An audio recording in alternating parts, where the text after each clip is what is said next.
Dalam kursus pendek ini kita akan mulai dengan akuntansi jasa ya. Jadi kita targetkan ada 4 minggu di dalam pembahasannya.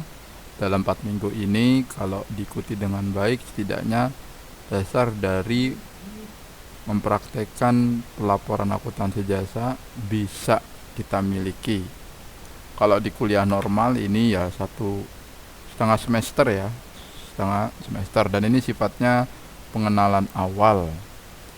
Nah, kita mulai dari yang minggu pertama tentang dasar akuntansi. Sebelumnya kita harus mengetahui dulu apa itu akuntansi. Nah, penjelasan di sini yang saya sampaikan adalah penjelasan yang sifatnya teknis ya, langsung praktek dan tidak teoritis sekali. Akuntansi itu intinya adalah teknik pencatatan bukti transaksi.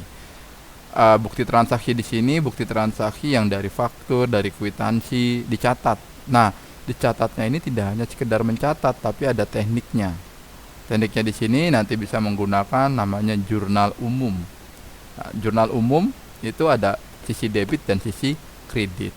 Setelah sudah dicatat di dalam jurnal umum, hasil dari pencatatan tersebut dikelompokkan, diklasifikasikan.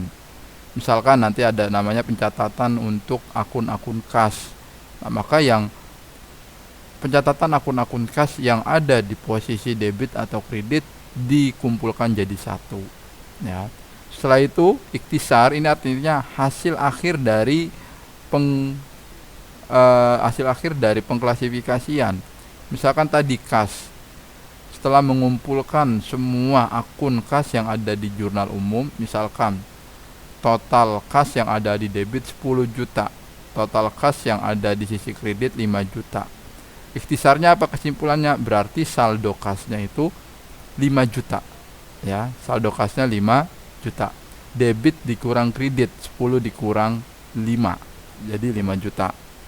Nah, kalau yang belum ada bayangan itu nanti ya, ini gambarannya aja. Kemudian dari ikhtisar tersebut dibuat laporan keuangan. Laporan keuangan, jadi yang ikhtisar itu disebutnya sebagai neraca saldo ya. Kumpulan dari akun-akun yang ada di dalam buku besar neraca. Tapi itu belum disebut sebagai laporan keuangan. Laporan keuangan nanti yang dibuat laporan laba rugi, laporan perubahan modal, dan kemudian neraca serta arus kas. Sumber dari pembuatan laporan keuangan itu hasilnya dari neraca saldo.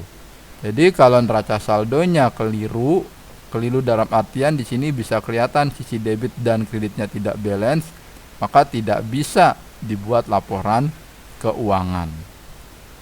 Nah, itu inti dari akuntansi. Jadi akuntansi ini memerlukan teknik tersendiri dalam mencatat. Tidak hanya mencatat saja ya. Misalkan ada pembelian, dicatat pembelian. Tidak, tapi catatannya catatan yang di situ ada aturannya dengan memasukkan ke kolom debit atau kolom kredit dalam bentuk jurnal. Ya. Berikutnya, untuk bisa memahami logika akuntansi, maka kita harus memahami dulu persamaan dasar akuntansi. Ini kita anggap sebagai rumusnya ya. Jadi akuntansi ini sederhana, tidak jauh dari tambah dan kurang. Tidak jauh dari tambah dan kurang. Tapi ini kalau tidak dipahami dengan baik, maka pada saat pembuatan jurnal umumnya agak lebih susah ya memahami logikanya. Ini logika yang mendasar. Logika yang pertama, aset sama dengan ekuitas. Logika yang kedua, aset sama dengan liabilitas plus ekuitas. Nah, kita harus tahu dulu apa itu aset, apa itu ekuitas, apa itu liabilitas. Aset di sini diartikan sebagai semua kekayaan usaha.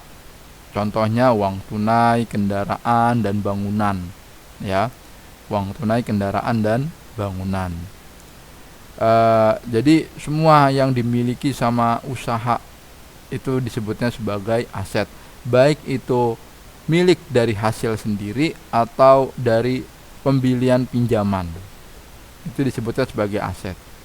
Kemudian ekuitas ini kekayaan milik sendiri. Nah, di sini ada batasannya bahwa benda tersebut atau barang tersebut milik sendiri. Kalau itu uang tunai, maka uang tunainya itu milik sendiri. ya, itu ekuitas, uang tunainya milik sendiri. Kewajiban. Kewajiban ini diartikan sebagai hutang atau pinjaman kepada pihak lain.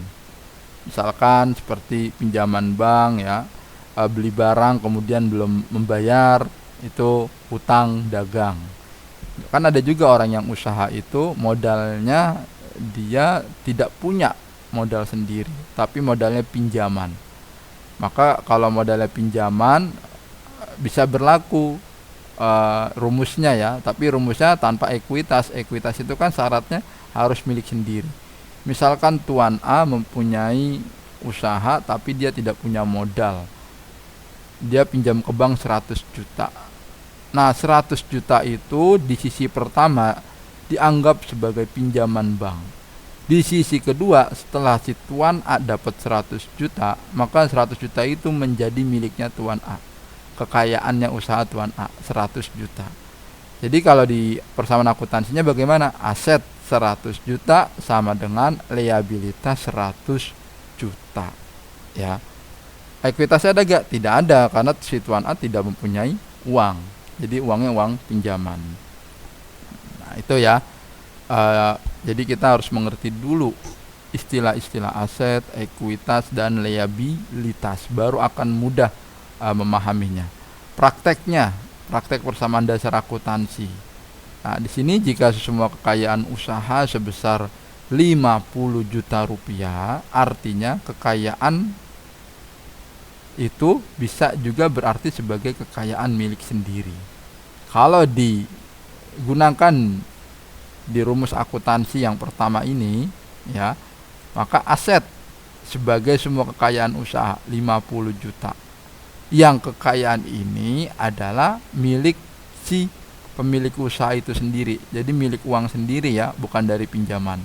Maka ini kalau asetnya 50 juta, maka ekuitasnya 50 juta.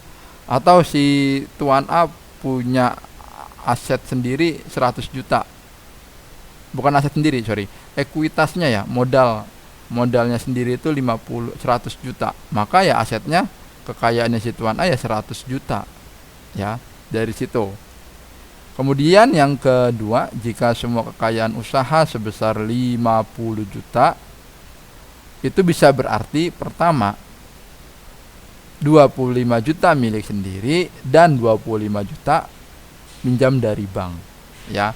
Kalau si Tuan A misalkan dia hanya punya modal 25 juta dan pinjaman 25 juta, maka total kekayaannya Tuan A berapa?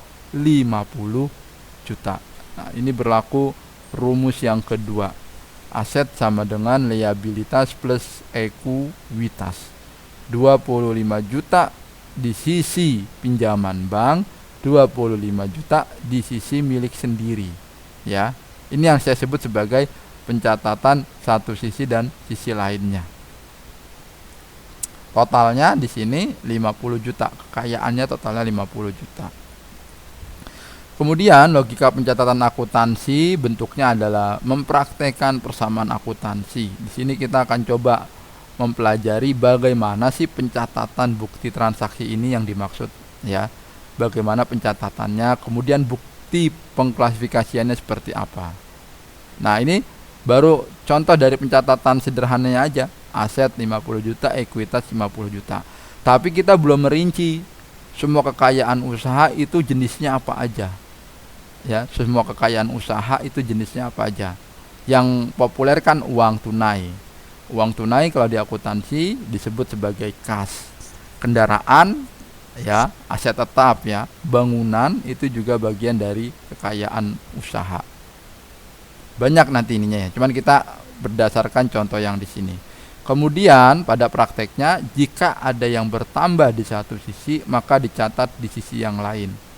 Contoh, jika asetnya bertambah 50 juta, maka di balik aset 50 juta ini juga ada pencatatan di sisi yang lain. Apa sisi yang lainnya? Ekuitas.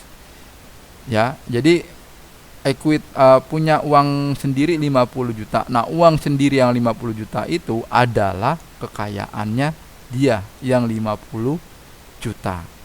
Itu jadi ada dua pencatatan, sebagai milik sendiri dan sebagai